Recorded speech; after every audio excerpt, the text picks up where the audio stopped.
Um brasileiro irreverente, como nós todos somos, de uma verve incrível, não deixa passar nada, está sempre, quando a situação permite, rindo, contando histórias, um amigo excepcional. Então nós temos que imaginar, como é que um Stig Roland Ibsen, o que quer dizer isso?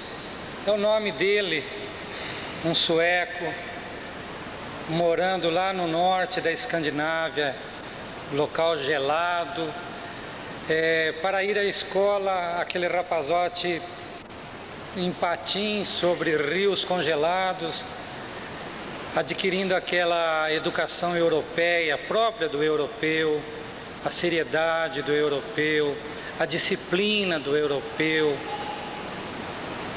E de repente esse homem aparece no Brasil, trabalha no Brasil, casa-se no Brasil se tornou médium antes, casa-se com uma mulher espírita e hoje eu considero um dos expoentes do espiritismo dentro de São Paulo, pelo menos. E quando eu vejo aquele Valdemar de Leme falando com o padre Quevedo, que nem devia ser citado o nome, eu acho que o Stig é que deveria estar respondendo no lugar do Valdemar, pela sua capacidade, a sua intelectualidade, o seu conhecimento, é um poliglota, conhece profundamente o espiritismo, não só na parte teórica, mas principalmente na parte prática. Vocês podem imaginar que quando ele começou o Centro Espírita Alta de Souza, nós fazíamos uma sessão intercalada. Uma quarta-feira era desobsessão, na outra era evangelização, porque nós só tínhamos um dia da semana para usar um centro. Hoje, o Centro Alta de Souza, que já mudou de endereço, que já criou, através dos ensinamentos práticos ali inseridos, muitos e muitos centros em São Paulo. Poderíamos até dizer assim, uns 8, 10 centros, grupos dentro desses centros, seguindo exatamente os ensinamentos do Chico Xavier de como deve ser um grupo de desobsessão, com aquela mesma técnica, o mesmo aprendizado prático.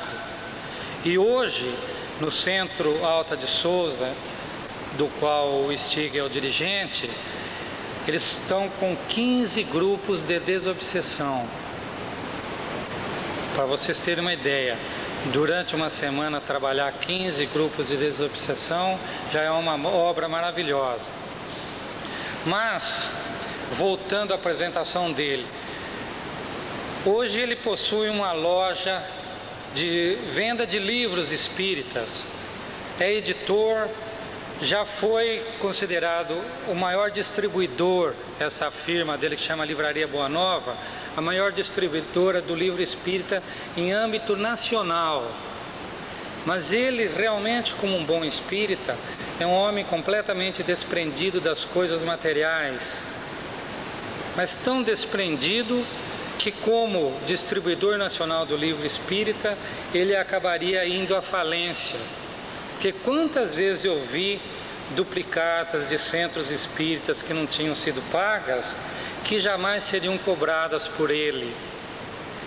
E eu sou testemunha disso, que no lugar onde ele tem essa livraria, o seu escritório, que fica na sobreloja, é uma espécie de consultório psiquiátrico espiritual.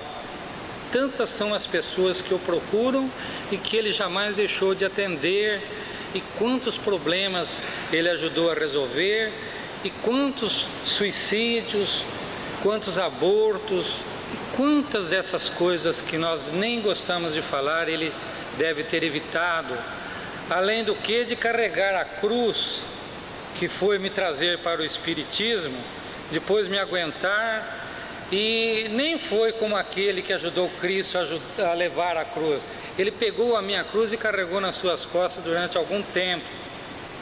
Eu estava longe e ele estava carregando aqueles penosos parentes nossos, não é, Steve? Mas isso aí tudo faz parte da sua personalidade E eu quero dizer para vocês ainda o seguinte, que ele realmente vivencia o Cristo, os ensinamentos do Cristo, porque poucas vezes eu consegui ver na minha vida uma pessoa que é realmente indulgente, que é realmente caridoso, que é realmente compreensivo, que é completamente desligado das coisas materiais. Ele, é claro, tem o seu lugar, tem a sua loja, tem a sua livraria. Ele tem que tomar conta das coisas sob o ponto de vista material, mas é completamente desprendido. Para vocês terem ideia do cuidado que ele tem com as coisas, ele foi o responsável pela edição do livro Personalidade Humana, do Friedrich Myers, que acredito que muitos conheçam aqui. Mas quem vai falar mais por ele, eu apenas dei umas pinceladas do homem espírita que eu conheço e muita gente conhece, porque eu gostaria mais era de falar do amigo, aquele amigo leal, aquele amigo para todas as horas, que não espera o momento para servir e serve sem sequer pensar que algum dia ele possa ser retribuído. Eu tenho a honra, é uma honra para mim, uma alegria imensa. Eu tenho batalhado muito tempo para que ele viesse compartilhar conosco de algumas palestras, que o ideal seria se nós pudéssemos ficar aqui todos em volta de uma mesa e ouvi-lo a contar os casos, porque com a amizade que ele tem com o Chico Xavier, os senhores imaginem, a gente ouve muito falar, eu queria tanto ver o Chico Xavier, ouvir o Chico Xavier, conversar com ele, ir na casa dele. E o Stig pode fazer isso pela amizade que ele tem com o Chico.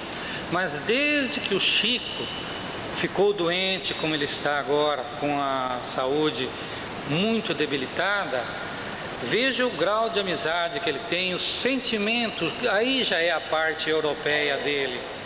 Ele deixou, não de se comunicar com o Chico através de correspondência, porque ele escreve e o Chico responde para ele de imediato, mas de ir lá, porque ele sabe que ele não vai poder levar nada ao Chico. Se ele pudesse transmitir alguma coisa física, tudo bem, mas ele não, sabendo que não pode fazer isso, e que o Chico não precisa nada de nós da parte espiritual, ele deixou de visitá-lo em respeito à situação do nosso querido Chico Xavier. Então eu gostaria que nós pudéssemos nos reunir assim ao redor dele para que ele contasse histórias sobre o Chico Xavier. Mas como não é possível, e a palestra hoje tem um tema já definido, que é mediunidade e reencarnação, eu convido o Stig, após eu fazer a prece inicial, que ele venha até nós e pedindo ao plano maior da vida que o inspire, como sempre tem feito, para que ele possa realmente nos transmitir uma palestra digna das que ele tem feito por esse São Paulo e outros lugares afora. Senhor Jesus, Mestre amado, reunimos-nos em vosso santo nome, mas ainda espíritos enfermos, em busca, Senhor, de lenitivos para as agruras e aflições que nós mesmos temos plantados nesses séculos afora, e demoramos demais para aprender as coisas que nos deixastes como ensinamento.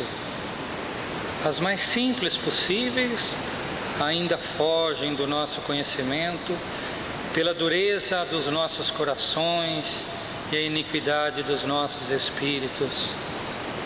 Mas, Senhor Jesus, somos privilegiados em já poder deixar outros afazeres, outros lazeres e vir até uma reunião como esta para ouvir uma palestra sobre os vossos ensinamentos, que solidifique em nós a condição da mediunidade e a certeza da reencarnação. Rogamos a vós, Mestre Jesus, e essa pleiade de espíritos que norteiam esses trabalhos, para que inspirem e ajudem o nosso amigo Stig Roland Ibsen na palestra que Ele irá proferir para todos nós, e que, além de tudo, Mestre Jesus, alargue a nossa capacidade de compreender, para que possamos sair daqui na noite de hoje, levando para os nossos lares, além da paz que nos deixastes, mais conhecimentos sobre a vossa doutrina maravilhosa. Abençoe-nos, Jesus, e que a Virgem Santíssima também possa cobrir-nos com o seu manto de ternura e amor, que assim seja. Eu convido então Stig para, por favor, me proferir a palestra. Para minha senhora, porque foram postos aí para isso. Bom, eu tenho muito orgulho da minha humildade, de modo que eu me lembrei de uma trovinha enquanto ele falava, do Chico mesmo, que dizia assim: humildade é flor sensível, formada na luz do bem, que a gente perde logo quando acredita que tem. De modo que eu já perdi toda ela. Em todo caso, tem umas pequenas preliminares antes de eu entrar no assunto do convite da noite, que agradeço pela gentileza, não só da apresentação, como pela solicitação de falar com o pessoal de Mogi Guaçu e os seus centros espíritas. Preliminarmente, vamos fazer uma pequena recordação de temática doutrinária para poder situar os casos que eu vou contar, senão a gente vai se perder por aí. Deus cria incessantemente. Ora, se Ele cria incessantemente, nós temos espíritos candidatos à humanidade agora, nesse instante, que vêm pela primeira vez nessa faixa de aprendizado.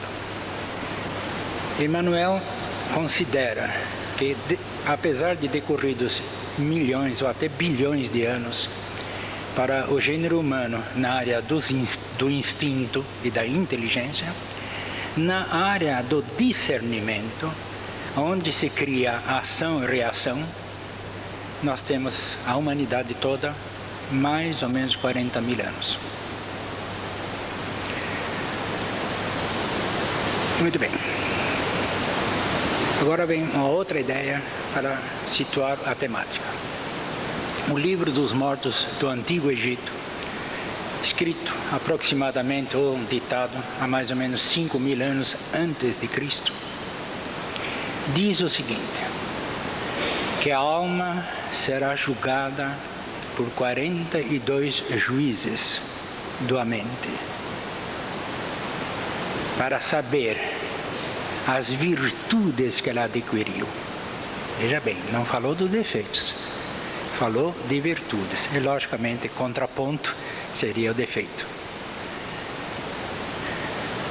Vamos analisar rapidamente um defeito ou uma virtude a adquirir. Um orgulho, só para citar. Eu sou um sujeito orgulhoso, citando o começo da temática. Pretencioso, acho que sou maior, e passo pela vida, digo assim, mais ou menos cansando os outros com a minha presença, mas não me encontrando em defeito, porque sou um cara orgulhoso e chato, inclusive. Mais ou menos no fim do período da minha vida, eu começo a acordar para algumas verdades, assim, algumas ideias, perdão, de espiritualidade, mais por medo do que propriamente por certezas outras. Mas não dá tempo. Eu desencarno, só para uma ideia básica, com 70 anos. Não deu nem 5 anos de aposentadoria, de acordo com a lei do INPS, né? Que a média brasileira nossa é 65 anos. Nós somos aposentados com 65 anos, de modo que também o INPS ganhou tudo. A ideia dos 70 anos é que eu chego no plano espiritual e, com a minha consciência e com alguns amigos, eu descubro que eu não fui de nada.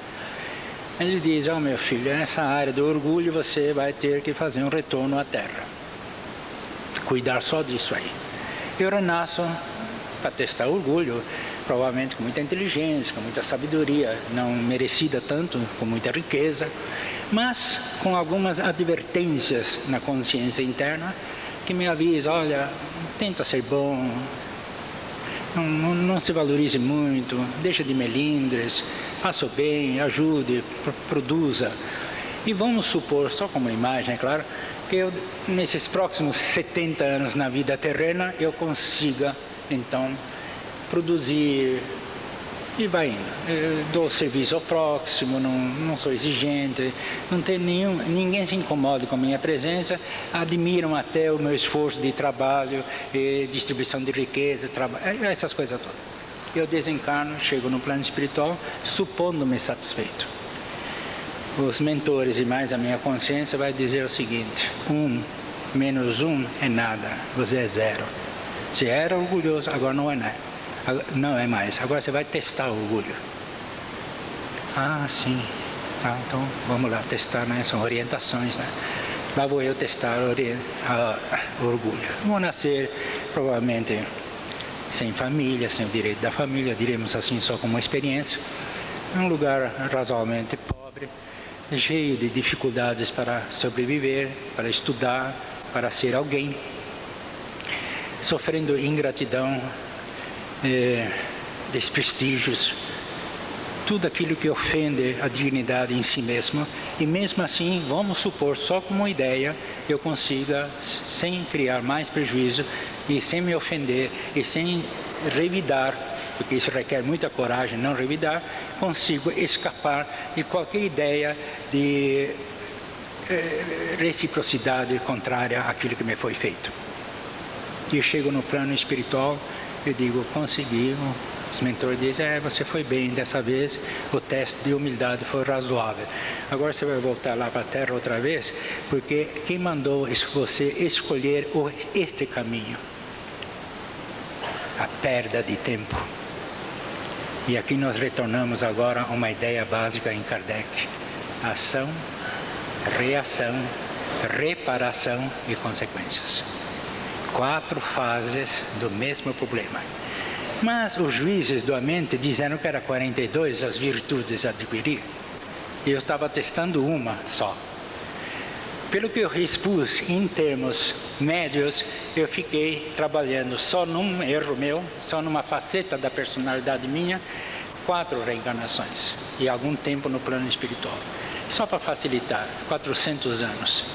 Multiplique por 42 virtudes a adquirir do livro dos mortos do Antigo Egito. 42 por 400, só aí nós temos 16 mil anos.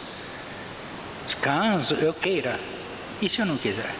Tem muita gente que não quer progredir, não quer estudar, não quer trabalhar, não quer participar do processo. Com essas ideias formuladas pelos espíritos, ou através da leitura, ou de analogias outras, conversava com o Chico Xavier. E o Chico Xavier, discutíamos mais ou menos o problema do tempo. O tempo da ação, o tempo da reação. Porque eu citei um caso em que eu quis acertar. O Chico disse, tem gente que há milênios não muda de modo de ser. E citou um exemplo. O professor Camilo Rodrigues Chaves, senador da República e presidente da Federação Espírita Mineira, chegou ao Chico com originais de um livro em que estava escrito Semiramis. O Chico olhou de longe e pensou consigo, trata-se de um livro de poesia, pelo título, né? Mas, para a surpresa do próprio Chico, o livro era um romance histórico do período babilônico dessa rainha Semiramis. O professor Camilo Rodrigues Chaves tinha um problema estranho para o conhecimento dele. Ele sofria de melancolia. Embora espírita, embora presidente da Federação Espírita Mineira, que não é um cargo dado assim por politicagem, por mérito, e senador da República, no tempo que senador tinha fio de barba, ele entrava em um processo de depressão. E os amigos respeitavam muito isso, esperava passar a onda e a vida continuava também para ele, é claro. O Chico disse, que beleza, vamos publicar o livro depois de lido, é claro. Vamos, professor, o livro fala de assuntos, embora romanceado, da nossa comunidade espírita, de tempos passados, é importante a coletividade nossa. O professor Camilo Rodrigues Chaves volta entusiasmado e publica o livro, mas antes do livro sair a primeira edição, ele desencarna. Passado uns 3, 4 meses, ele comparece na faixa de evidência do Chico Xavier, e o Chico Xavier vê espírito como eu vejo vocês. Tanto que até ele se confunde. Às vezes ele dizia, Stig, é ali, é aquele espírito, não, ali não é espírito nenhum, é gente mesmo. A coisa era muito interessante. Bom, aparece para o Chico, e o Chico diz assim, professor, que alegria, o nosso livro saiu. E o Camilo Rodrigues Chaves, quietinho, eu sei, eu soube. Aí o Chico diz assim, professor, o senhor vai me desculpar, eu vou fazer essa pergunta ao senhor, mas como é que o senhor, sendo senador da República, né, espírita, presidente da federação, de alta cultura, o senhor escreveu outros livros na área da antropologia e assim por diante, como é que o senhor tinha um processo de melancolia? Como é que o senhor se permitia isso? O professor olhou para ele, Chico, ainda tenho esse problema. O Chico levou um susto. Pensou, o professor criou um clichê mental negativo, cristalizou um comportamento, não é possível. Mas ficou quieto, não disse. Mas o Camilo Rodrigues Chaves disse para ele, Chico, você leu o livro? E não tem uma cena no fim do livro em que o governador da Babilônia manda enforcar 80 pessoas? Tem sim uma cena rude. Pois é, e o governador sou eu. Desses 80 que eu mandei enforcar, 4 não me esqueceram. Não conseguia encontrar o perdão de alma para alma. E cada vez que eles recordam o momento trágico deles mesmos, mandado fazer por mim, eles emitem uma onda de ódio que me atinge onde eu estiver. É aí que eu entro em tristeza profunda, porque não sei de que se trata. O Chico diz, mas professor, o senhor há de convir que já se passaram 2.725 anos? Chico, eu sei disso. Tanto que estou indo para Belo Horizonte, onde tenho amigos, e que esses amigos, em homenagem talvez a algum mérito que eu tenha, vão receber esses espíritos como filhos para eles problemas, mas em nome da amizade, a fim de que eles, reencarnando, esqueçam de mim, como vocês esqueceram de seu passado, graças a Deus. E eu posso passar a me preparar até próximo 2024, que é a próxima era do Aquário, quando eles começam a desencarnar, aí eu posso preparar terreno de confrontação, pessoa a pessoa, alma a alma, olho a olho, porque eu ajudei, eu consegui que eles fossem encaminhados e eles vão talvez aí me perdoar ou me esquecer em última análise. Quero dizer com isso que vocês que têm 40.000 anos de existência aqui, já como espíritas, é lógico que nesse caminho percorrido nós fizemos algumas inimizades do tipo. E talvez tenhamos perseguições estranhas ou sentimentos que não se realizam, ou ambições que não sucedem, conquistas ou vitórias que não alcançamos, talvez por um processo, não de perseguição, mas por um processo de quitação, diríamos assim, no sentido do eu inferior, diríamos ainda. Quando eu citei que Deus cria incessantemente, o Espiritismo trouxe para quem estuda uma noção de desigualdade. Embora todo mundo fale no sentido social, igualdade, fraternidade e liberdade, o espírita sabe que isso não é verdade. Você não pode, por mais educado que você queira ser, por mais fraterno que você seja, se igualar a uma aborígene da Austrália que come barata no chão. Não dá. Porque são as primeiras experiências. Ele está 40 mil anos atrás de você. Você deve a ele a oportunidade de trabalho, de estudo, de melhoria social, econômica, cultural, intelectual e assim por diante no tempo. Mas nunca a igualdade. Talvez a fraternidade no sentido de oportunidade.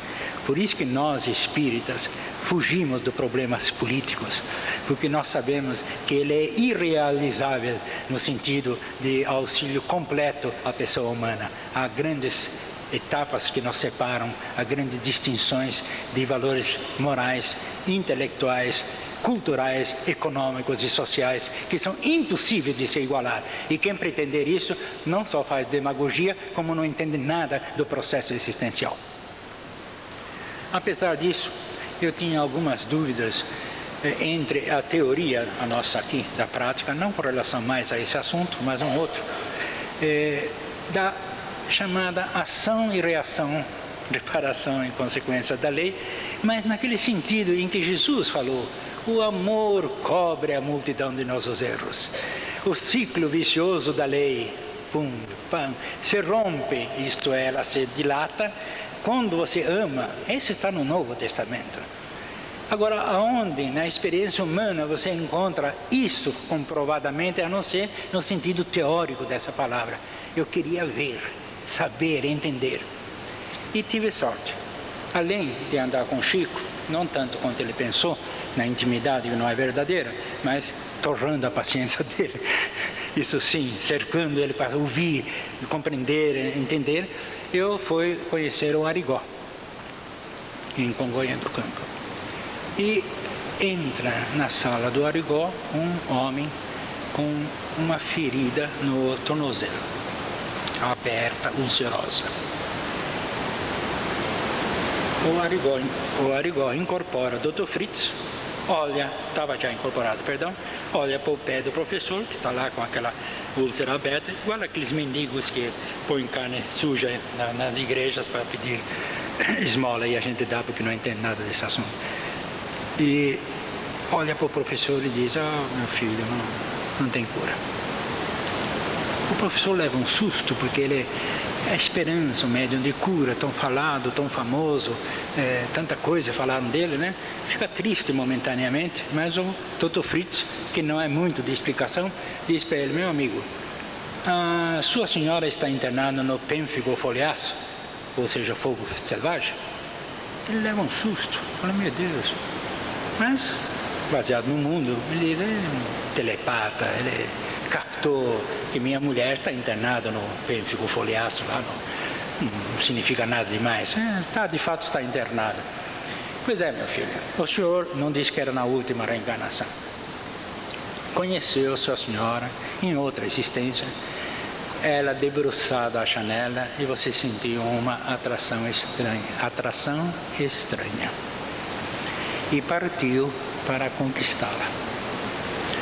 Ele fez um pequeno parágrafo, uma pequena separação da ideia, e diz assim, se o senhor fosse um homem espírita ou com conhecimentos espirituais, o senhor saberia que uma atração que é perfeitamente normal, nós sentimos por alguém, podia ser perfeitamente a senhora sua mãe reencarnada, passando, e que seu coração vibraria no reencontro possível. Mas a sua má educação, a má formação, partiu para a conquista. E ela aceitou. Tendo aceito, para a infelicidade dos dois, no momento, tinha o marido. E vocês resolveram, numa noite infeliz para vocês mesmos, colocar fogo no colchão da cama dele. A justiça humana considerou o problema como sendo, de fato, um acidente dessa natureza. E passado um tempo razoável, vocês se casaram e foram, veja bem, felizes até o fim da vida. Aqui parte um outro conceito de doutrina. Você pode ser feliz na sua inconsciência. O homem feliz verdadeiramente é um assunto bem longe do que nós estamos querendo exemplificar. Mas a morte, isso o Dr.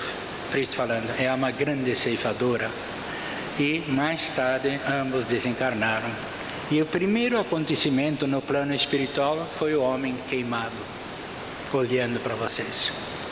E aquele olhar de censura incomodou tanto que vocês pediram, pelo amor de Deus, faça ele desaparecer da nossa consciência. Faça com que, de uma maneira ou outra, a gente consiga corrigir esse erro praticado. E ambos renasceram. Como tinham sintonia e afinidades um com o outro, foram se reencontrando nessa vida atual, com a possibilidade de se unirem e serem felizes, o que realmente começou a acontecer. Mas um micróbio ou um bicho, não se sabe até hoje, ele não explicou também, mordeu a ambos ou injetou-se no seu sangue ou no sangue, e a sua senhora ficou coberta do cabelo até a ponta do pé de feridas abertas que não se pode pôr um lençol em cima e queima. E o senhor tem essa ferida no tornozelo do pé.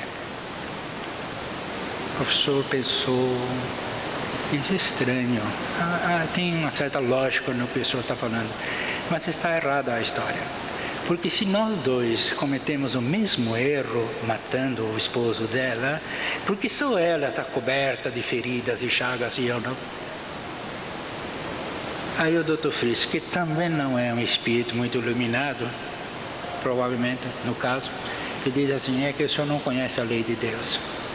Está escrito na lei que o amor cobre a multidão de nossos erros.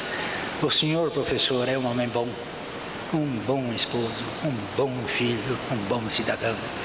Quando a lei que o senhor mesmo acionou veio, só conseguiu atingi-lo no tornozelo do pé. Mas a sua mulher é fofoqueira, maledicente e outros defeitos mais, que quando ela entrou na lei que ela mesma acionou, a lei a cobriu inteirinha. Aí comecei a entender o valor do amor praticado, ou do amor sentido, sem saber os meus erros passados, sem conhecimento, porque o tanto professor não conhecia, era bom de natureza, e essa bondade natural em ser um homem bom, no sentido de cidadão do mundo, fez com que todo aquele sofrimento do homem queimado integralmente não passasse mais por ele. É assim que age a lei. Mas nós estávamos lá e entra um homem com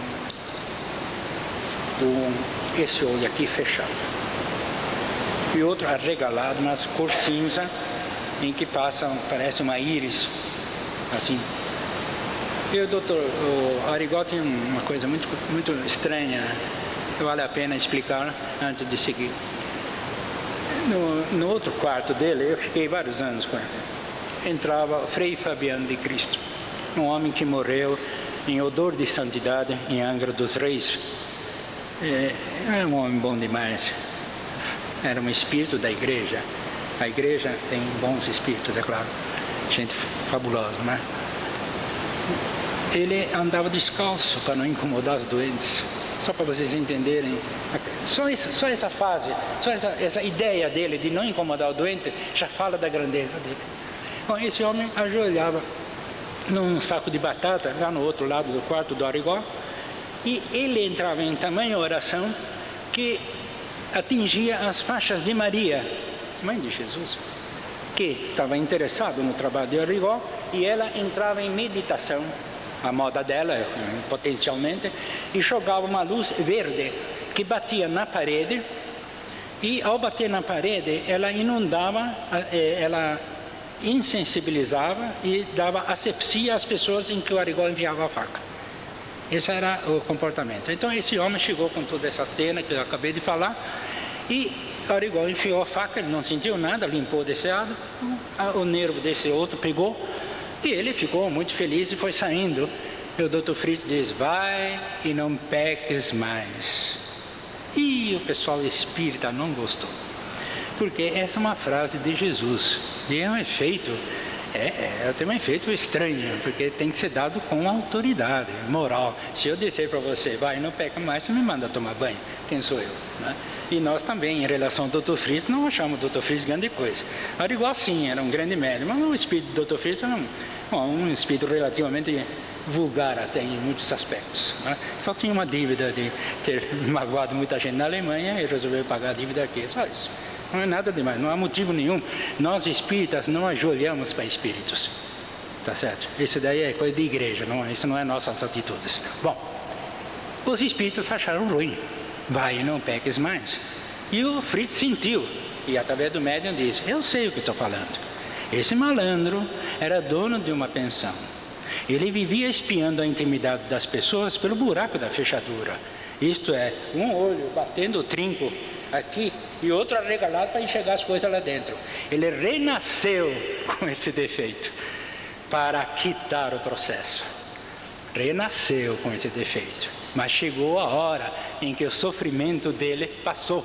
E ele tinha direito a uma cura que a medicina não tinha podido dar.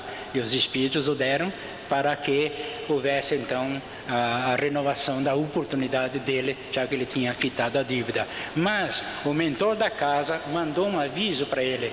Avisa ele, tá certo, de que se ele fizer de novo, vai acontecer coisa pior. Então eu disse, vai e não peques mais. A ideia de atingir o espírito lá dentro dele. Muito bem. Nós, espíritas, além do nosso compromisso de evangelho no lar, a assistência social, a evangelização ao público e o tratamento espiritual, aquele que nos pedem através de métodos, conforme cada grupo adota um, pensamos, não temos assim grande certeza dos nossos benefícios, porque os espíritos trabalham muito no anonimato e o cliente vai embora. Você não sabe se realmente ele melhorou ou não. Você só sabe dele se ele piorou, aí ele volta. Mas se ele melhorou, ele vai embora. Isso no caso de tratamento assim normal ao público, né? E algumas vezes você ouve essas frases, eu fui até no centro espírita, entende? Esse até é o fim do mundo para ele. Bom, essa história aqui, vocês só vão compreender, vocês só vão aceitar se estiver dentro de você a certeza de que alguma coisa estava errada. Ou melhor dizendo, usa uma frase carioca, eu sei que eu mereço. Se você entender o que eu vou contar com essa ideia, eu sei que eu mereço, então a história tem validade. Porque senão nem eu aguento a história. Mas o Chico conta essas coisas no meio do povo. Não é uma coisa particular, entende? Ele conta assim. Eu aprendi de tanto ir lá, amolá-lo, bem entendido, não tinha intimidade nenhuma com ele. Aprendi a ouvir. Então eu guardava essa história. É a história, provavelmente alguns já sabem, a história do Jacques. Jacques vendia casimeiras e viajando pelo interior. Tinha um problema logo de início, a cobrança. Cada vez que ele ia cobrar a prestação, alguns, não todos é claro, diziam, Jacques, eu já paguei. O Jacques dizia, como? Não tenho nenhuma anotação. Não, o senhor está duvidando de mim? Saía briga, discussão, desagradáveis. O Jacques tinha 2,10 metros de altura. Se ele fizesse assim, o sujeito ia parar do outro lado da rua. Mas ele, quietinho. Ah, tudo bem, depois o senhor vê, muito quietinho. Ele chegava em casa e sentado com a senhora, assistindo televisão, o Ravengard aí, como é que era? Que rei sou eu? A mulher, de repente, dizia para ele, ô Jacques, não sei não dá para você sair da sala? Se fosse comigo, ou com qualquer um de vocês, se diria, vai plantar batata, eu vou ficar. Mas ele não. Aí está, ele pegava e saía da sala. Das outras vezes, ele tinha um filho psicólogo e uma filha engenheira, ou vice-versa. Ele sentado também na sala, assistindo a televisão, coisa semelhante. Eles diziam, pai, não sei, alguma coisa está aqui incomodando, será que isso não podia sair, não? E sem reclamar, veja bem a ideia, sem se queixar, ele saía da sala. E assim se passam 25 anos sem que haja modificações no comportamento familiar e no processo comercial. Um dia, estando no interior, ele entra no centro espírita do interior, onde ele já era conhecido, porque ele viajava, e a senhora que estava dirigindo a sessão diz: "Ô, Jacques, que beleza, você chegou aqui, faça um favor para mim, dirija os trabalhos hoje para nós." Falei: "Mas como? A senhora acha que eu posso?" "Ah, Jacques, não, bola, você é um diretor de centro espírita do Rio, lida com Peixotinho, todo esse pessoal não vai saber dirigir uma sessão dessa, por favor, dirija a sessão." "Bom, se a senhora acha que eu devo."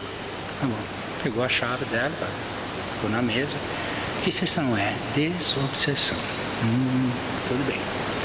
A mesa postas, vários médiuns, de repente, sem a prece propriamente considerada de abertura, os 6 médiuns incorporam, de uma vez. Não é norma, nós sabemos que isso é uma emergência. E o principal deles avança na direção do Jacques e diz: "E agora, seu miserável, que eu consigo te pegar, seu ladrão, seu desgraçado." O Jacques diz: "Ah, não, o senhor está totalmente enganado. Eu jamais roubei quem quer que seja na minha vida." "Não, seu desgraçado, você entrou na minha casa para roubá-la." O Jacques percebeu que o espírito localizou ele reencarnado e disse: "Meu filho, você deve ter toda a razão, não posso nem tirar a razão sua, porque deve você saber o que está fazendo, e no entanto a sua justiça deve ser verdadeira. Mas eu peço ao senhor considerar o seguinte: nesses tantos anos de sofrimento material, de perdas financeiras, será que não foi essa maneira pela qual Deus colocou uma fórmula para eu pagar o prejuízo que eu dei ao senhor? Porque eu só tenho prejuízo na minha atividade profissional. Sou eu que lido com eles para que eles não te paguem, seu desgraçado, porque você não merece pagamento. Seu desgraçado, você arruinou minha família." "Ah, meu filho, eu jamais faria uma coisa dessa." "Não, o senhor arruinou, o senhor fez mal para minha família, fez eles sofrer miséria, você ainda desgraçou gente da minha casa. Eu quero te matar, seu miserável." Jacques percebe que o espírito localizou ele também numa atitude mais infeliz, que não é só de roubar, mas é de fazer mal a quem está na casa. E diz: "Olha, peço ao senhor considerar o seguinte: eu venho há muitos anos sofrendo problema com a minha mulher. Ela não me aceita em casa. Eu sou obrigado a sair da minha própria casa. Meus filhos me rejeitam, me pedem para ir embora. Eu volto, fico na cozinha, eu durmo separado. Sou eu, seu desgraçado, que quero que eles... Você não tem direito à família, seu miserável. Você é um cachorro, um ordinário." E xingou ele de todos os nomes que cabia.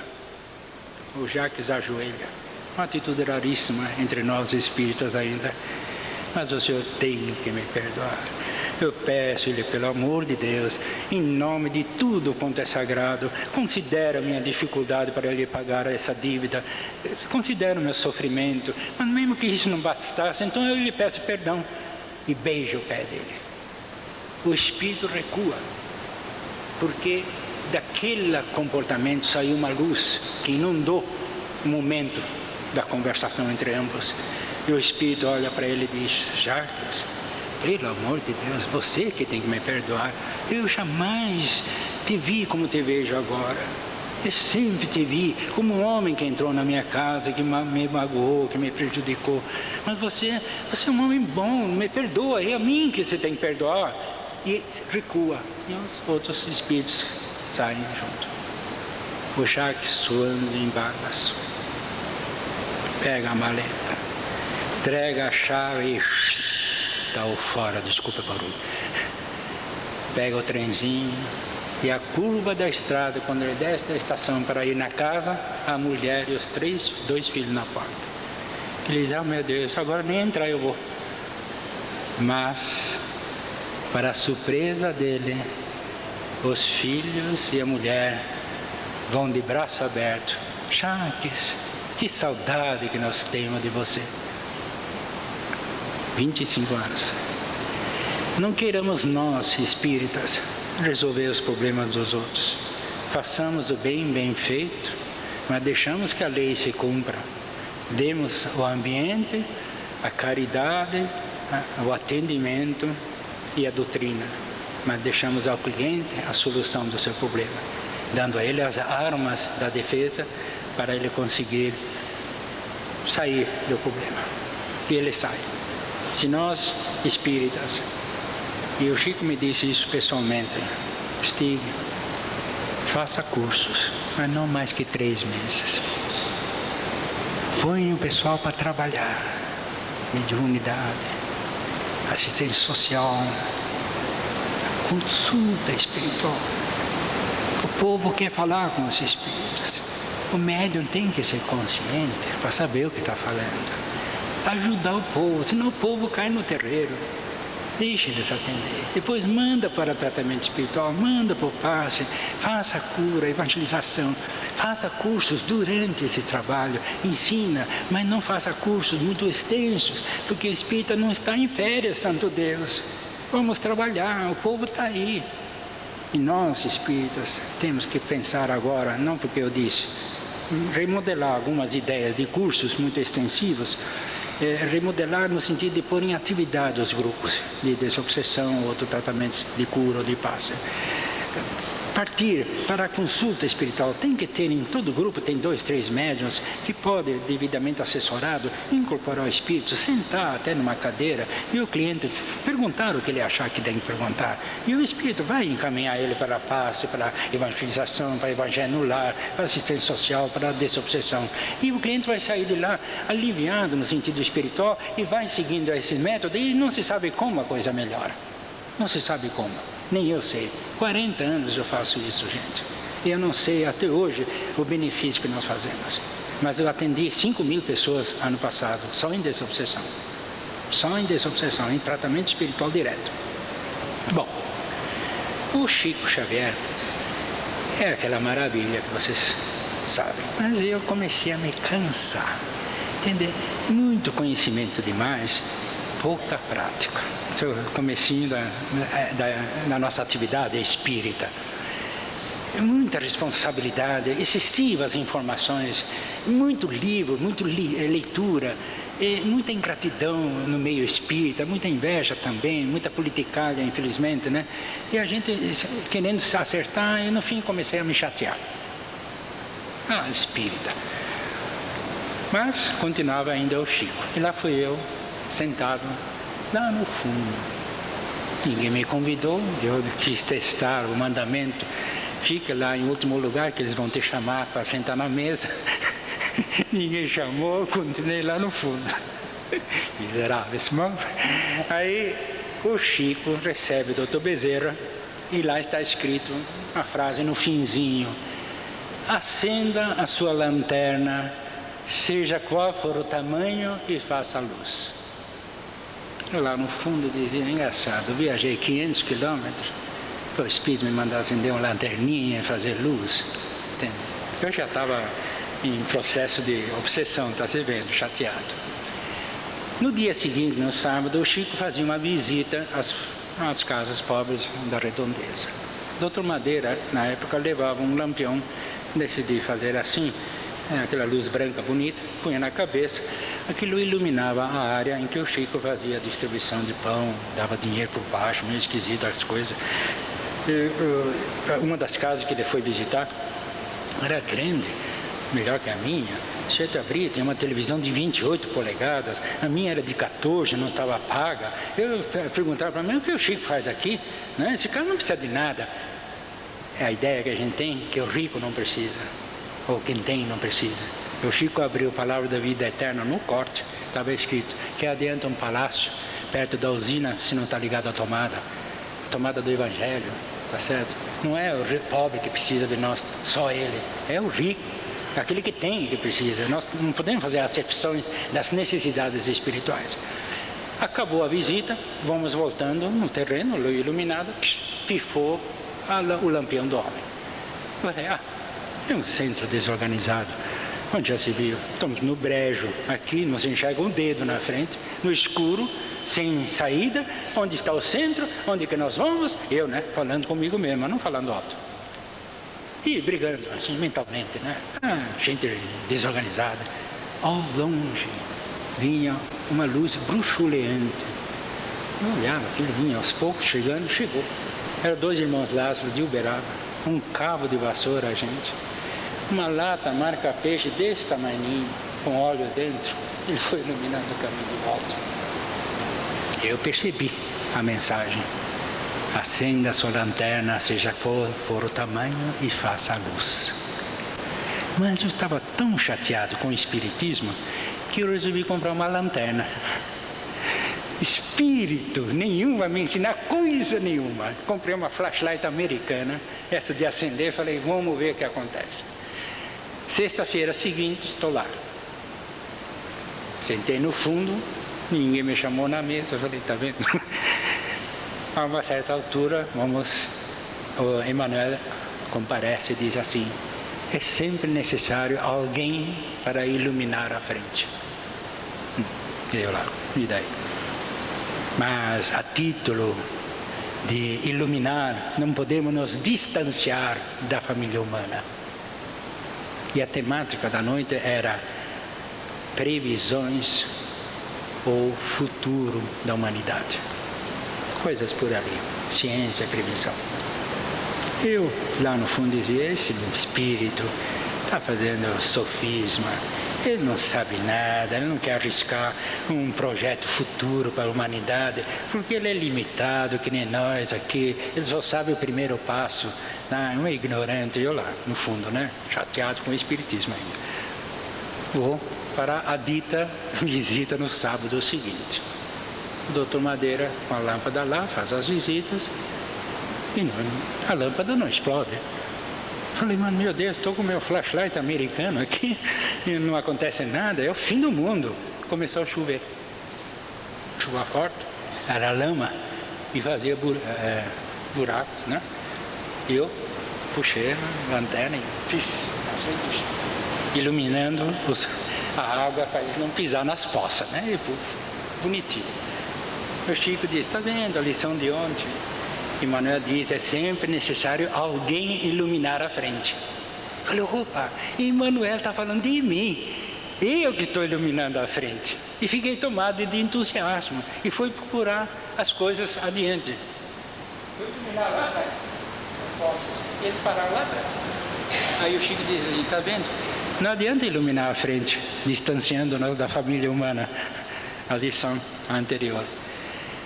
Com isso, eu aprendi muita coisa, é claro. As mensagens dos Espíritos, mesmo aquelas que nós distribuímos aqui, assim, aparentemente não tem sentido, é muito demais até, todas elas têm uma noção exata de valores e são dirigidas ao nosso uso pessoal. Encerrando com a autorização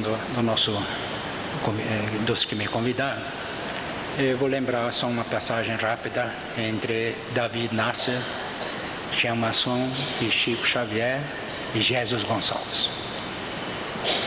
David Nasser, a convite da revista Cruzeiro, ainda moço, muito ativo, muito querendo aparecer, vai visitar o Chico com o compromisso de ridicularizá-lo. Eles entram na casa do Chico e dizem, Chico Xavier, o senhor faz favor de entrar no banheiro, tomar um espírito, e nós vamos fotografar o senhor sentado na privada, tomado de espírito. Chico diz, não senhor, não vou não. Não, o senhor vai sim. Não, o senhor está brincando, eu não posso fazer isso. Não, o senhor vai. Está vendo seu sobrinho ali? Tá? Eu dou uma porretada nele.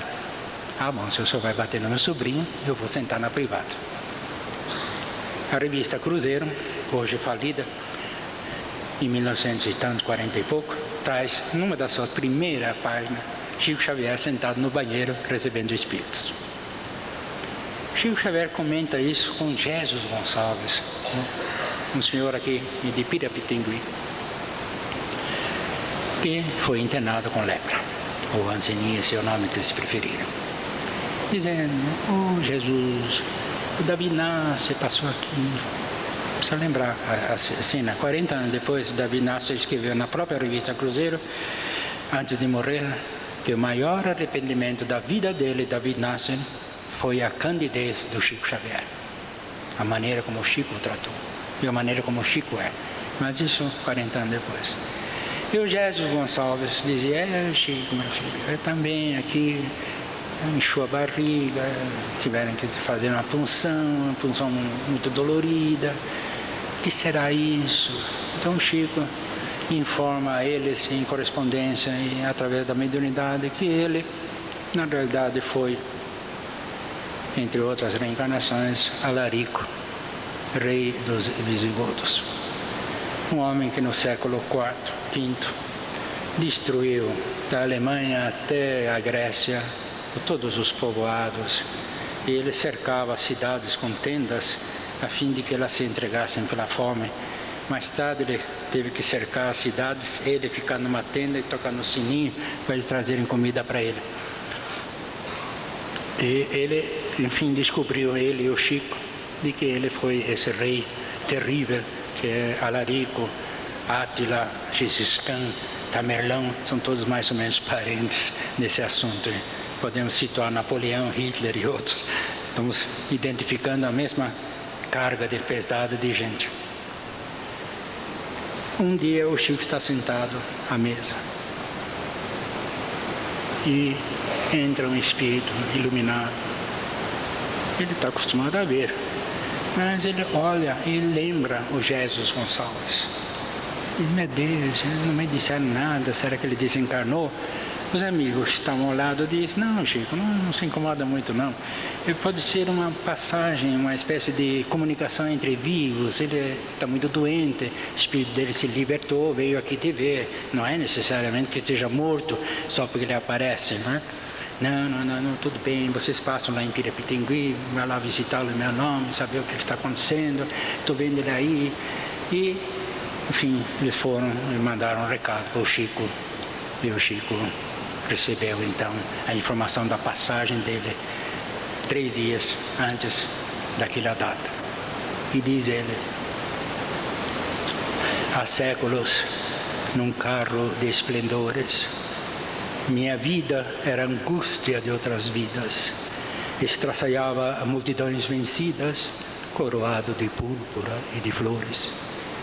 Depois a morte, os longos amargores, depois a volta, as novas lidas, o berço pobre, o manto de feridas, a solidão e os prantos redentores. Volve do rei antigo um réu que espanta, mas o Senhor concedeu-me a lepra santa para cobrir-me em chagas benfazejas. Hoje, livre, enfim, de toda algema, eu posso saudar a dor justa e suprema, emissário da luz, bendita sejas. Obrigado. Pode bater palma.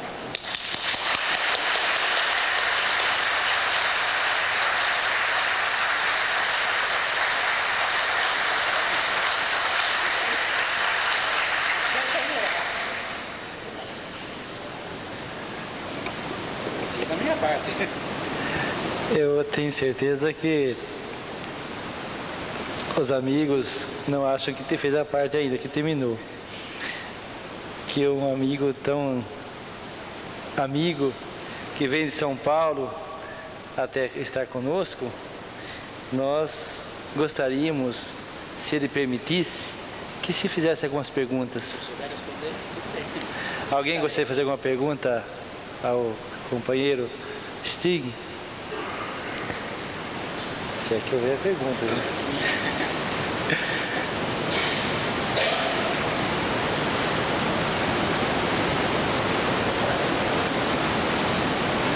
Usa.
Bom, em primeiro lugar, a consulta espiritual, a consulta feita a um espírito, está baseada na necessidade que o cliente tem, não nos conhecimentos que nós espíritas temos.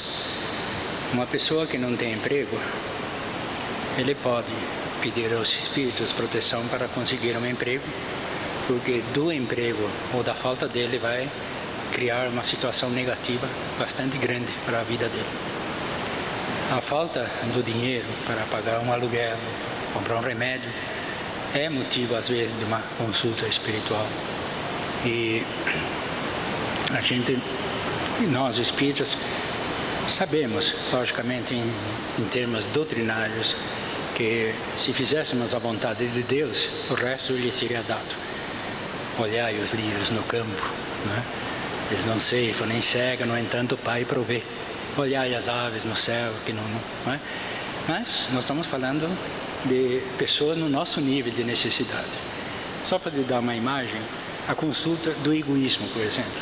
Uma senhora chega para nós, diz, falando com espíritos, pensa que a gente é o espírito também. Sou Stig, eu recebo um espírito chamado Antônio. E ele, para não dizer quem é, ele diz Antônio melhorado, ele está melhor. Mas, em todo caso, ele diz, sou Stig, o senhor acredita que o meu filho se casou sem me consultar? Eu, intuindo ou pensando com a maldade humana comum da gente, eu pensava comigo mesmo, ela agradou tanto o filho que ele ficou com medo dela de proibir o casamento. Então ele resolveu casar sem comunicar. Digo para ela, a senhora, estou falando em termos, né?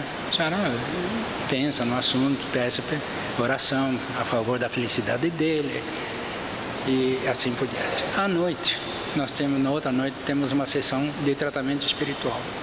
A Dalva, uma médium nossa, um pouco teatral demais para o meu gosto, que ela gesticula muito, fala muito alto, nossos espíritos pedem para não é necessário provar que está incorporado, mas ela quer provar. Ah, meu filho casou sem se consultar. Me consultar, ué, engraçado, eu tive com essa mulher ontem, é a mesma coisa, meu Deus. O esclarecedor fez o que tinha que fazer, falou com ela. É um caso de egoísmo humano, eu sei disso. No dia seguinte ela aparece na loja, na livraria. Onde que você está? Aparece lá na livraria. De manhã eu falo para ela, como vai a senhora? Muito chateado ainda, mas começando a suportar a ideia. Eu falei, bom, graças a Deus. A senhora teve algum problema ontem às 8h30? Não. O que a senhora estava fazendo? Estava vendo televisão. Não houve nada especial para a senhora? Não. Bom, para dizer que não houve, eu de repente, por um pequeno segundo talvez, eu me vi de repente numa sala de luz vermelha com gente falando comigo. Ela fez uma comunicação mediúnica entre vivos. Então o Chico me disse, Stig, não faça avaliação, porque ele veio buscar o conforto, a atenção. O imediatismo dele é mais importante do que aquilo que você pensa do essencial para ele. O essencial virá depois, provavelmente. Atenda eles assim, nesse nível mesmo, tá certo? Então, logicamente, quando o pedido pode ocorrer, quando você faz a consulta, que é o marido do outro e outras coisas, isso pode eventualmente confundir, quer pagar a gente para desmanchar essas coisas. Isso pode, por uma ignorância da recepção da casa. Porque antes da consulta nós fazemos uma triagem. O diretor da casa fala com o cliente antes dele falar com o espírito. Ele sabe mais ou menos o assunto e tira fora essa avaliação negativa de que só porque estamos dando consulta nós estamos fazendo trabalho no sentido negativo dessa palavra, que ocorre muito infelizmente. Mas o diretor da casa consegue aliviar esse processo. Conclusão. O nosso centro tem uma média. Ela tem uma sala de 6 por 12. Eu tenho uma média de 400 pessoas por reunião lá dentro. No entanto, nós damos 1 hora de evangelho. Depois damos o passe inteiro a todos e depois é que nós vamos dar a consulta. Que isso eu também aprendi Nunca dê a consulta antes do Evangelho, porque aí o pessoal vai embora. Isso eu aprendi na casa transitória. Eu estava fazendo portaria da casa transitória e nós dávamos o Evangelho falado aos que vinham à casa, e depois é que dávamos o atendimento de roupa, alimento, sopa, aquelas coisas todas. Mas eu não sabia que tinha caído uma favela do Touro, ao lado do Corinthians, pelo vento. E quando abri a porta, em vez de 20, 30 pessoas, que era a natureza do trabalho, tinha 80 lá fora. Mandei fazer mais sopa e me preparei para fazer o Evangelho para a distribuição. E disse: Deus é bom. Não terminei a frase, o sujeito levantou lá: eu quero que o senhor me explique por que Deus é bom. Porque, senhor, eu construí minha casa, tijolo por tijolo, telha por telha, papelão por papelão, com 8 filhos lá dentro, minha mulher doente, coloquei tudo lá dentro, a casa caiu em cima deles. Eu quero que o senhor me diga por que Deus é bom. Assim mesmo na minha cara. E disse: o senhor foi general. Subindo ao morro para conquistar uma posição, o senhor disse com esse dedo: destrua aquelas casas. Essa sua ideia, essa sua ordem, destrua essas casas, é o vento que derrubou sua casa hoje. Eu falei: mas o senhor tem toda a razão.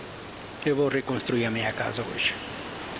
Percebe a ideia? O tratamento espiritual é um troço importantíssimo. A informação que nós damos ao povo, não ao espírita. O espírita não precisa disso, que ele já tem. É o povo que está na porta que precisa.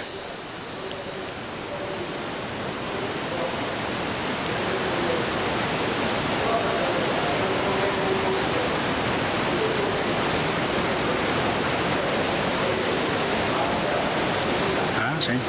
Vai pensar que é só isso.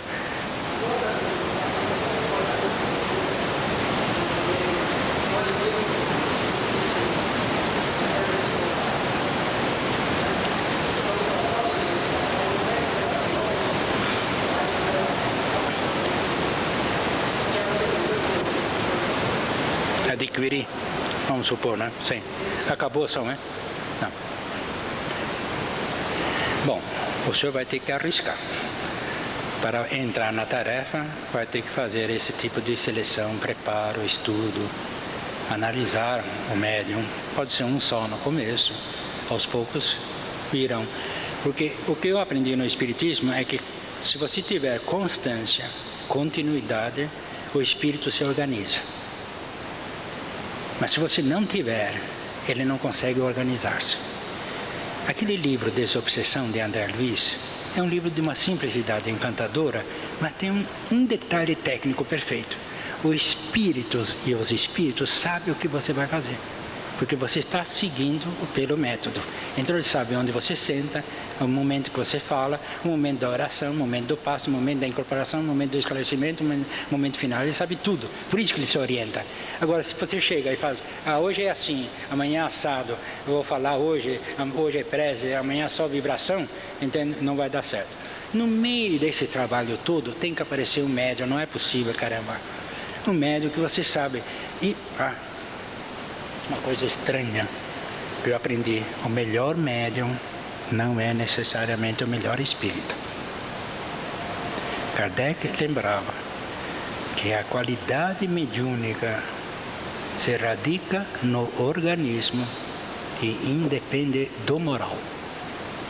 Tanto que salva os médiuns missionários que você já conhece, uma outra grande parte de médiuns que nós sabemos existir não são realmente bons espíritas. Não é necessariamente um bom médico um bom homem. Um bom jogador de futebol não é necessariamente um bom homem. Um bom médium não é necessariamente um bom espírita. Por isso que ele tem que estar cercado, tem que estar protegido, apoiado, orientado, sentado ao lado. Eu dou incorporação porque eu posso falhar, cercado de 2 pessoas, uma mulher e outro homem, para evitar a intimidade com o cliente. O cliente pode dizer lá fora que eu tomei uma intimidade porque segurei na mão, mas eu estou cercado de um homem e de uma mulher para distinguir o problema da malícia humana. E dou a consulta consciente, eu sei o que estou falando, eu sei o que o cliente pediu, mas não sei por que o espírito falou, compreendeu? Então, tem que nascer. Todo centro espírita, veja bem, o problema está na frase do Chico: Stig, vamos fazer espiritismo com os espíritos, não com a teoria. Não ouça espíritas fazendo espiritismo. Vamos fazer com os espíritos. Se você fizer com os espíritos vão lá. Eles sabem que você quer trabalhar, eles sabem que você quer dar o passe para aliviar. Então eles vão mandar um médium para você, ele vai bater na tua porta para ir lá. E ele aparece, o senhor tem trabalho, eu sinto cócega na mão, esquenta a mão, o que será que eu faço? A gente já sabe que é um sinal de cura, é um sinal de... Entende? E vai por aí, o senhor vai ver, faça que vai. A coisa funciona. Tem consultas estranhas, as piores possíveis. Se você fica com o cabelo em pé e dizer, como eu vou fazer espiritismo para isso? No entanto, é ali. Dr. Eliezer Mendes teve a coragem de escrever 6 livros, não espíritas, sobre espiritismo. Ele não é espírita. Mas ele cita tantos casos, personalidade intrusa, personalidade hiperconsciente, personalidade subconsciente, psicotranse, história da loucura, sexo em transe, que é um negócio horroroso. Vou te mostrar 2 casos rápidos. Só, quando cansar me avisa, por favor, que eu saio fora, hein? Porque às vezes cansa. Dr. Eliezer Mendes, não espírita, diz o seguinte, olha o caso que ele tratou. A esposa traída, desencarnada há 6 meses, atuava sobre a outra que estava grávida de 8 meses. Ela descobriu a infidelidade do marido por ali. E ela atuava contra o filho que estava para nascer. Através de uma parteira do mundo espiritual no sentido negativo. Um velho tinha reumatismo localizado porque deu uma surra num ladrão de cavalos e eu mesmo atuava nele, exatamente onde ele deu a paulada.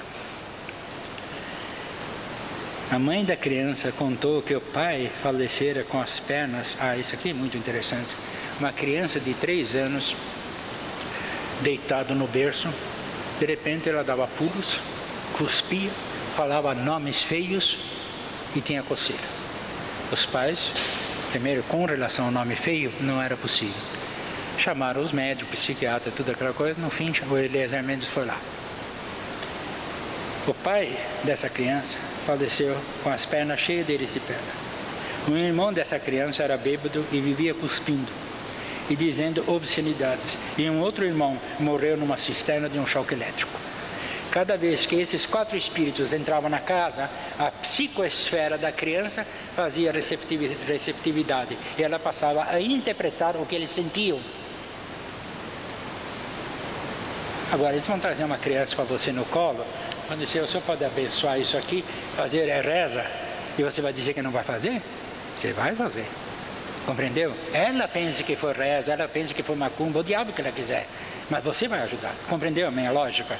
Porque senão estamos perdidos, meu Deus. Não nos vamos fazendo coisa nenhuma. Estamos fazendo doutrina, mas não com espiritismo. O assunto é tão sério que tinha um rapaz, o espírito atuava ora na esposa, ora no marido, porque eles não levavam a criança para a vovó ver. A avó morta atuava contra eles porque eles não levavam a criança para a avó ver. Uma coisa simples. O pai embebedava a filha para evitar o convívio dela com um homem casado. Fazia ela tomar pinga, ficar fora do ar para o jeito de desprezá-la, porque ele não queria que ela namorasse. Então são vários casos.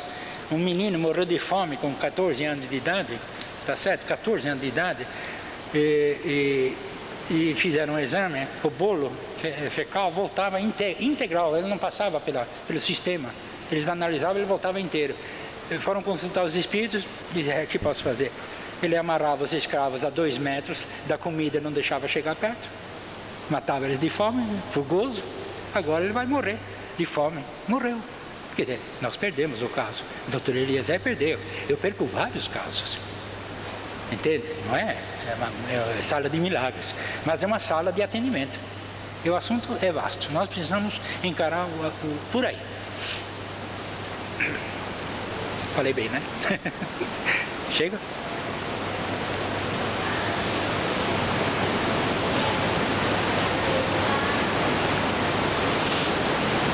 Bom, depende do médium, é claro. Eu fiz essa consulta ao Chico. O Chico disse o seguinte: o Chico é uma fonte de equilíbrio e de um racionalismo, tá certo, que dá para você uma sensação até dizer como eu sou burro. Eu perguntei para ele, o que é paz? Ele disse, tecnicamente eu não sei. Eu só sei que Jesus opunha a mão. Eu ponho a mão. Se o Espírito, agora vem a sua ideia, atuar e dizer, para um pouquinho mais ali embaixo, tá certo? Eu paro sem tocar o cliente, porque é aquela área de irradiação que devo atuar. Perguntei, qual é o tempo de paz? Ele diz assim, olha Steve, um Pai Nosso, um médium, tempo de paz, um Pai Nosso já é o tempo suficiente do paz. A pergunta, quem pode dar paz? Médium de boa vontade, veja a resposta. De boa vontade, mas não precisa curso, não precisa anatomia, não precisa nada disso. Não, Stig, essas coisas eu não posso dizer. Eu não vou ofender a orientação dos outros. Para mim é isso. Aí vou na sala do passe e sento lá. Aí vem os jeitos para me dar paz. Você quer sentar aí? Só para mostrar a cena que me convenceu da minha ignorância. Lá vem ele. Era hemiplégico, mas que beleza de paz. Não me ofendeu, entende? Porque ele estava dando paz. Aí o Chico disse, como é que você quer que ele sara? Como é que ele quer que melhore? Deixa ele trabalhar, Santo Deus. Compreenderam a ideia? A ideia. Então, os espíritos, no passe ao público, eles atuam na mente a fim de orientá-la no sentido da orientação do passe, mas não fala com o cliente. Essa fala ele deixa para consulta. Agora, quando você não tem consulta, aí obriga o espírito às vezes a dar uma pequena orientação rápida ali. Agora, eles dizem o seguinte, aqui eu não estou criticando o modo dos outros da paz, estou só lembrando. O capitão Edgar Ramon me disse o seguinte, Stig, na federação, todo mundo dava passe como queria. Nós temos 5.000 passes. Eu não posso permitir isso. Então eu tive que criar um método, em que o método fosse igual, entende? Naquele passe, a fim de que um cuspia, outro soprava, outro, entende? Mandava deitar, outro virava as costas. E era uma bagunça. Eu mandei dar o passe disciplinado, como eu estou fazendo. E vai ser assim. E está funcionando, entendeu? Agora, num centro menor como o nosso, o seu, não dá um passe simples. E a orientação, se não houver consulta espiritual, o espírito vai atuar mesmo realmente em você. Aqui tem uma cena muito estranha, ainda no Arigó. Quando cansasse, se diz, chega. O Arigó me mandou à noite ficar na sala depois das operações de dia. E eu fui lá, apareceu uma mulher, uma professora, desculpe, muito simplória demais da conta. Incorporou o espírito falando em castelhano. Aquilo me aborreceu demais. Eu fui direto para o espírito. Por que o senhor fala castelhano? É porque eu sou argentino. Resposta rápida. Não. Entendeu a ideia?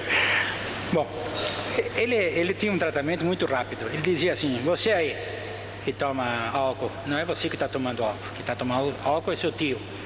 Vem aqui. Passava na frente dele, dava um passo e ia embora. Mas isso é um tratamento de emergência. Você aí que quer se suicidar, não é você que quer se suicidar, é sua irmã que se suicidou, que é companhia no plano espiritual, quer te matar também. Vem aqui. E dava um tratamento muito rápido. Aí acabou a sessão, agora vem uma resposta dentro do esquema do fluido, que é um troço que nós nem acreditamos que existe. O espírito é burro, você vai ver a resposta.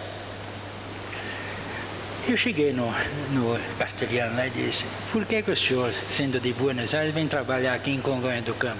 Você não tem o que fazer lá? Ele disse, seu Stig, eu sou grato a esse grupo, porque eu sou médico, psiquiatra de um hospital em Buenos Aires. E eu estava no plano espiritual quando entrou uma moça muito agitada. E o meu colega encarnado, em vez de examiná-la, estava com muita pressa, mandou ligar direto no aparelho. Porém, eu sabia que ela tinha um vazamento no coração, que ela não podia tomar o choque, pelo menos naquela hora. Eu entrei em oração no plano espiritual. Primeiro tentei que ele entendesse isso, mas ele não captou, que ele estava preocupado com o jogo do futebol. Então eu tentei intuí-lo, ele não captou, não sabendo o que fazer, no plano espiritual eu entrei em oração. Uma luz e uma voz veio dizendo, siga-me. Eu segui. Quando eu segui, eu vi que eu estava nessa casa, que é esta agora, e vi uma médium que é essa, cheia de luz junto com os outros, e não sabendo também o que dizer, eu disse, concentrem. Agora vem uma outra frase das meditações que nós precisamos corrigir também, ou pensar melhor sobre isso. O pessoal muito disciplinado, muito autêntico, entrou em meditação. Eu vi sair deles um fluido preto, que é próprio de nós, que ia pelo chão. Mas operadores espirituais de natureza que eu desconheço, fizeram um bolo do fluido que emanou dos médiuns em meditação e lançaram de Congonhas do Campo diretamente na chave elétrica em Buenos Aires. Em 3 segundos eles explodiram a instalação. Eu pude voltar a Buenos Aires e o médico esperou eles arrumarem a cidade, ficou meditando. Quando ele fez esse gesto, ele entrou em sintonia, diz, examina o coração. Ele examinou e salvou a moça. Meditação. O Chico me disse, vocês quando fazem oração, pelo amor de Deus, deixa a humanidade em paz, as prisões em paz, os hospitais em paz, as favelas em paz, meditem para casa. O fluido vai ser usado na casa onde os espíritos acharem que tem que usar. Porque se a senhora dizer, vamos orar pela paz do mundo, a mente vai para a paz do mundo. Mas logo em seguida a senhora vai cortar essa frase e dizer, vamos pensar na cadeia pública. Quando você joga o pensamento na cadeia pública, o orientador manda você ir pensar no hospital. Se pensa no hospital, aí ele manda pensar no nome que está escrito. Aí o sujeito está sentado lá e diz, mas por que o nome dela e o meu? O espírita tem uma responsabilidade ética e técnica de uma perfeição que não pode oferecer crítica a nenhum que nos assiste. Por isso que ele tem medo da consulta. Até logo para vocês.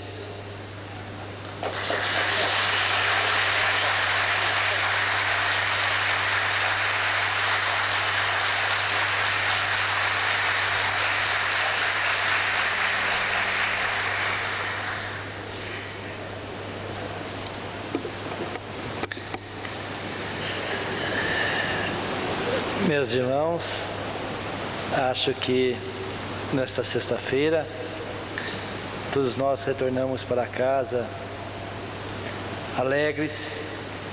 É aquilo que percebemos no rosto de cada uma das pessoas aqui presentes, porque o nosso companheiro, o nosso amigo, o nosso irmão europeu é mais brasileiro que muitos brasileiros. E João Carlos, quando o apresentou, foi muito feliz em nos lembrar a sua forma contagiante, alegre de transmitir ensinamentos. Tantos casos, talvez ele tenha ainda na sua bagagem, na sua experiência, na sua vivência de alguém que veio aqui no Brasil e abraçou essa doutrina de corpo e alma, com vontade, com o pensamento de quem busca realmente, quando encontra a gema preciosa, a veia onde o diamante está ali, como aquele garimpeiro calejado na vida, sabe encontrar e tirar tudo aquilo que perante a grande parcela das pessoas que desconhecem as pedras falsas, as verdadeiras. Ele soube amealhar esse tesouro bendito em seu coração, em sua vida, e transmite isso a todos nós, nos distribuindo dessas pedras maravilhosas que vamos colocar em nós esse tesouro, não para nos fazer distintos de outras pessoas, para distinguirmos-nos de outros, como que fôssemos portadores de alguma joia sem valor,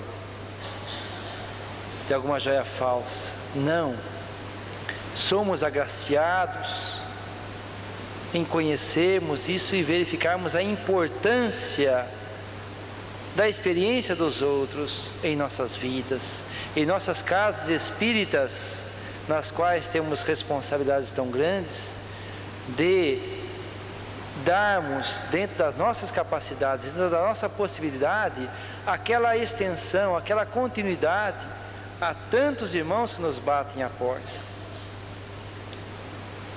Graças a Deus, estamos nessa 4ª semana espírita, acumulando mais conhecimentos, que amigos, como falamos desde a primeira palestra, passaremos uma semana aqui colhendo esses tesouros.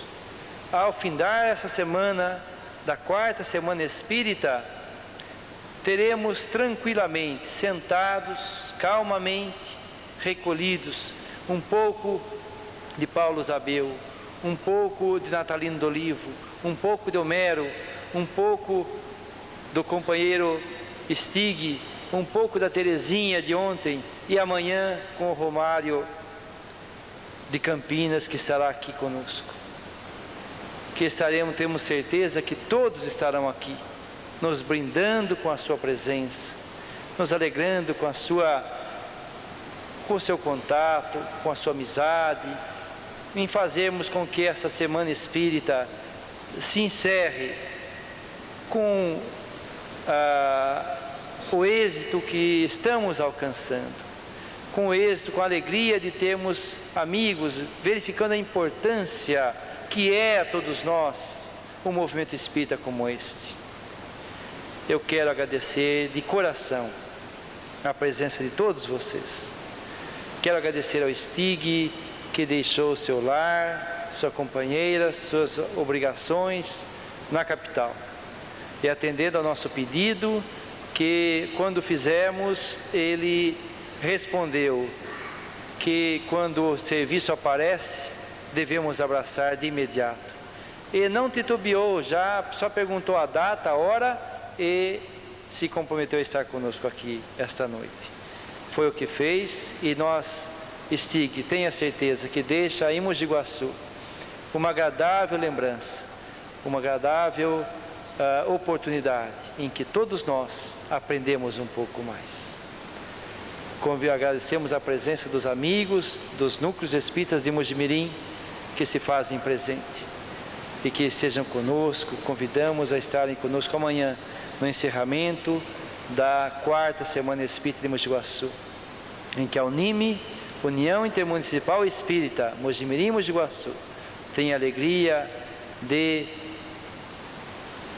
fazer com que os núcleos espíritas dessa cidade se reunissem para esse evento. Vamos agora, meus irmãos, elevarmos a Deus uma prece em agradecimento às bênçãos recolhidas esta noite. Pai de infinito amor e bondade, Jesus, Mestre querido, nós vos agradecemos ao seu amor, à sua luz, à sua paz, que na noite de hoje envolveu a todos os corações, fazendo com que a lição, o ensinamento que hoje aprendemos, nos traga o ânimo, a coragem, nos traga a sensibilidade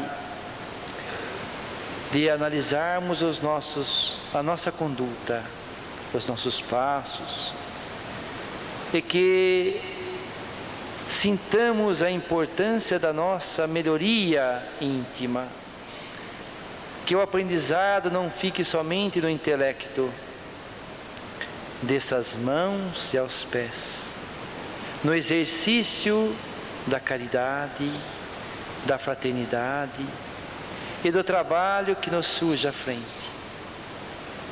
como oportunidades benditas que o céu nos oferece, de fazermos um pouco daquilo que nos compete no concerto de nossas vidas, no exercício do amor junto aos companheiros de trabalho,